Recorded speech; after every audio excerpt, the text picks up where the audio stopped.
Hello everyone, welcome to knowledge of law. आज की video में बात करेंगे कि बहुत सारे स्टूडेंट बोलते हैं जब वो अपना लॉ की फील्ड को चूज़ करते हैं अपनी डिग्री को कंप्लीट करने के बाद कि भाई हमें थ्योरेटिकल नॉलेज डिफरेंट होती है एंड प्रैक्टिकल डिफरेंट होता है। तो गाइस ये चीज़ बिल्कुल आपकी मुझे लगता है कि थोड़ी सी डिफरेंट है, क्योंकि इसमें मैं आपको एक बात बोलूँगी कि जो आप बात करते हो ना कि अपनी प्रैक्टिकल अलग है और थ्योरेटिकल अलग है, भाई इसमें थोड़ा सा डिफरेंट तो है, बट ये नहीं है, ये टोटली गलत बात है कि प्रैक्टिकल टोटली डिफरेंट है। थ्योरेटिकल जो भी हम कॉलेज वगैरह में पढ़ते हैं कि वो बिल्कुल हमारा काम नहीं आता भाई। वो एक बात से यही है कि जो कॉलेज में हम पढ़ते हैं वो उतना डेप्थ में हमें नहीं पढ़ाया जाता, इतनी डीपली हम स्टडी नहीं करवाते कॉलेज वाले। जब हम अपना प्रैक्टिकल करते हैं, जहाँ हमारे पास कोई केस आता है, जहाँ हम कोर्ट में जाते हैं, तो हम चीज़ों को ऑब्जर्व करते हैं, ठीक। तो उसे ऐसे प्रैक्टिकल नज़रिए से देखते हैं कि सोसाइटी में क्या हो रहा है, कैसे हो रहा है।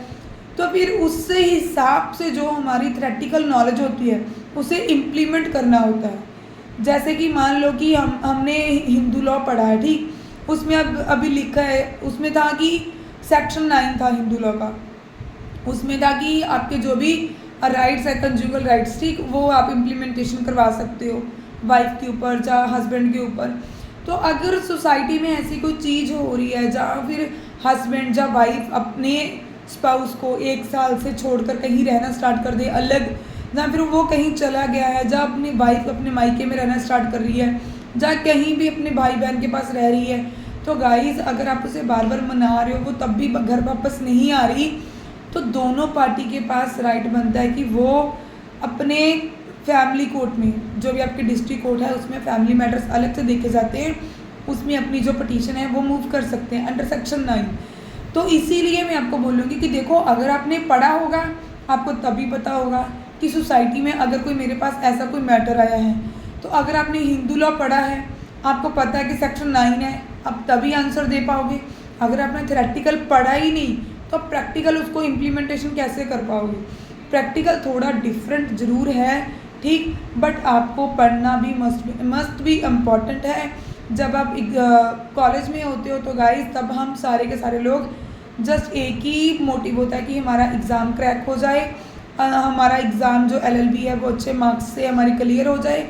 उसके बाद अगर हम PP की तैयारी कर रहे हैं या फिर जुडिशरी की तैयारी कर रहे हैं तो उसमें हम उस पर्पज़ से, उस मोटिव से पढ़ते हैं। बट जब आप एक एडवोकेट की वे से आपको साथ साथ में प्रैक्टिस करनी होती है एंड साथ में आपको पढ़ना बहुत ज़रूरी है। अगर आप नई लॉ नहीं पढ़ोगे, नई चीज़ें नहीं देखोगे, तो आप लॉ को प्रैक्टिकली इम्प्लीमेंटेशन नहीं कर पाओगे, आपको नहीं पता होगा। अब एक बात और भी आ रही है कि जो हमारे जो अभी न्यू लॉयर्स हैं, बहुत ज़्यादा होता है कि जब आप नई शुरुआत करते हो तो आपको भाग दौड़ बहुत होती है, तो फिर आपके पास टाइम भी नहीं होता, तो आप जो आपकी बॉडी है वो भी कई बार शाम को बहुत ज़्यादा थक जाती है, नहीं आप पढ़ पाते। तो गाइस इसमें ये भी प्रॉब्लम है कि जब आप नहीं पढ़ोगे आपको नई चीज़ें नहीं पता चलेगी, ठीक। अगर आप लॉ के साथ कनेक्ट नहीं रह पाओगे तो आपके पास अगर कोई भी नया मैटर आ रहा है, जब कोई भी बात आ रही है, तो आप उसके ऊपर आंसर कैसे दे पाओगे। अगर आप डेली पढ़ते हो, आपको कोई मैटर आ रहा है, आप तभी क्लाइंट को एडवाइस कर पाओगे। अगर आप अपनी बातों से क्लाइंट को सेटिस्फाइड कर पा रहे हो तो तभी क्या भाई क्लाइंट आपको अपना केस दे पाएगा, ठीक।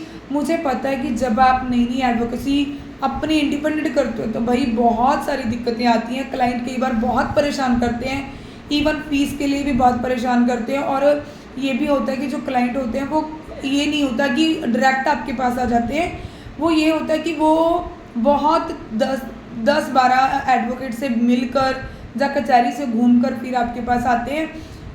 क्लाइंट का ये भी होता है कि वो बहुत कम अपने वकील के ऊपर विश्वास करते हैं, बट मुझे लगता है कि क्लाइंट को भी विश्वास करना चाहिए, ऐसी बात नहीं है। जो नए एडवोकेट हैं उन्हें बहुत होता है कि हम कोई भी काम हमसे गलत ना हो पाए, जहाँ ऐसा कुछ हम इसे मिसगाइड ना कर पाए, ऐसा कभी वैसे कोई वकील नहीं करता, कभी नहीं कोई करता। बट क्लाइंट को भी चाहिए कि हम थोड़ा सा पेशेंटली, क्योंकि जो काम होगा वो एक प्रोसेस में होगा।